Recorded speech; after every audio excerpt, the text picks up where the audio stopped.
Do you own a pet? Have you ever thought about what happens to your pet if something happens to you? Hi, I'm Matt Ferri, animal lover, estate planning, and elder law attorney. And today I'm going to share 3 things that you can do to protect your pets. The first step is to create an emergency contact list of who is that trusted person that knows your animals and is comfortable with your animals to take over when you are unable.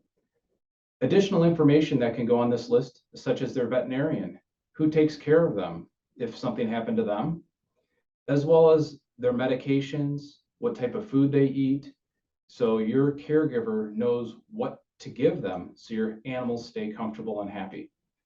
Another thing that's important to know about is if your pet's microchipped. Certainly, you want to know if you're contacted, if they get lost. And a key point there to remember is if you change phone numbers, to update that contact record as well. So if something happens to your pet, you can get notified. The second tip is to make sure your pet caregiver can legally enforce your plan.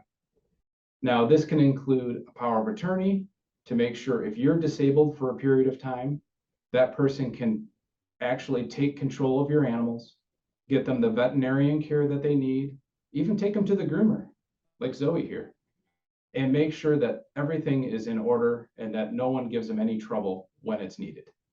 The last step and the last tip that I have for you is that in Michigan, you can create a pet trust. And in that pet trust, you can specify who takes care of your animals, make sure the veterinarian can still stay in charge, and who's in charge of the finances to make sure that their care is covered and paid for.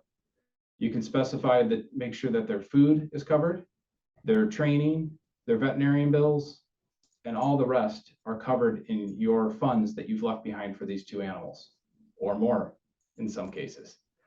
So what we have is then after you're gone and after your animals are gone, you can now specify who will inherit that money as well.